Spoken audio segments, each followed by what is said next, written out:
Assalamualaikum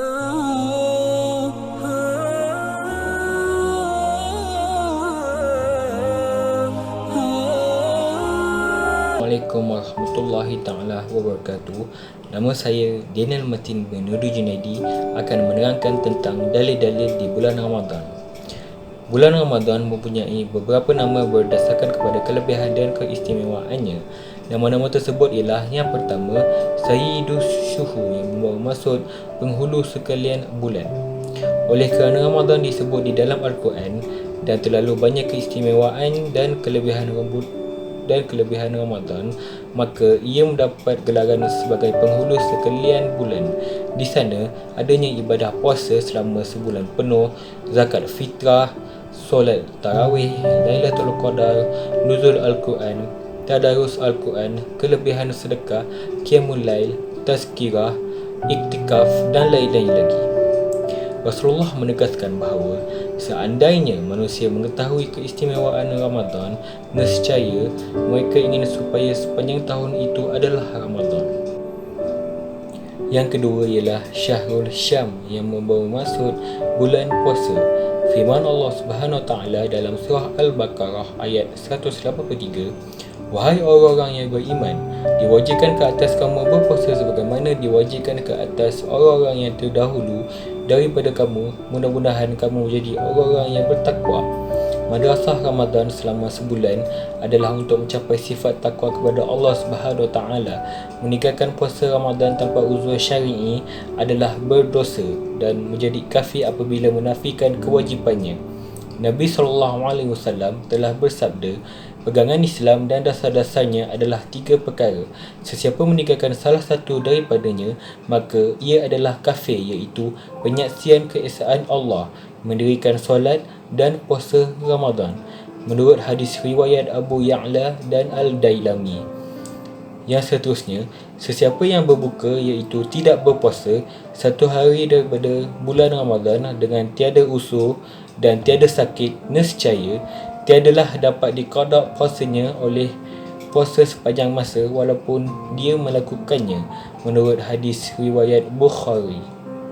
Yang ketiga ialah Syahrul Quran, yang membawa maksud bulan Quran.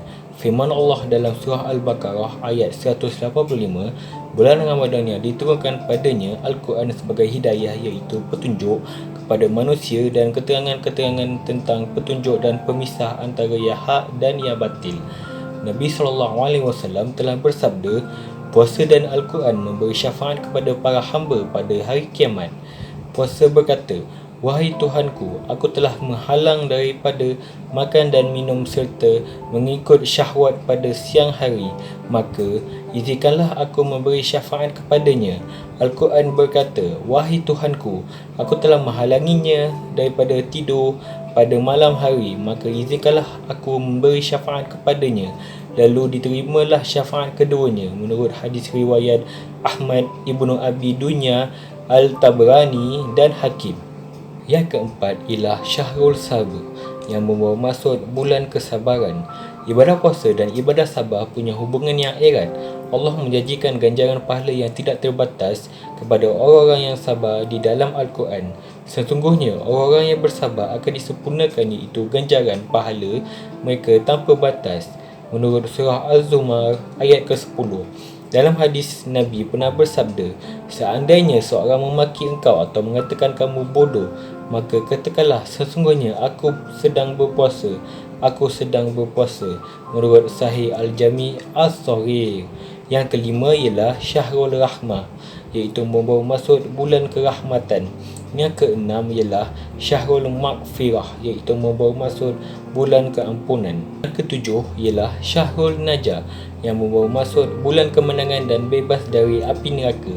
Nabi bersabda, Ramadan itu awalnya rahmat, pertengahannya adalah keampunan, dan di akhirnya dibebaskan dari api neraka. Termasuk dalam kemenangan ialah apabila umat Islam telah berjaya dan mencapai kemenangan yang besar dalam bulan Ramadan. Antaranya ialah terakam dalam sejarah ialah: yang pertama, kemenangan di dalam peperangan Badar Al-Kubra yang berlaku pada 17 Ramadan. Yang kedua ialah dapat menawan kota Mekah dari tangan kafir Quraisy dan memasuki kota Mekah yang disebut sebagai Fatu Al-Fakkah. Yang terakhir ialah Syahrul Jud yang membawa maksud bulan murah hati. Nabi telah bersabda dalam hadisnya, orang yang memberikan hidangan berbuka puasa kepada orang lain yang berpuasa, ia akan mendapat pahala orang tersebut tanpa sedikit mengurangi pahalanya, menurut hadis riwayat Tirmizi.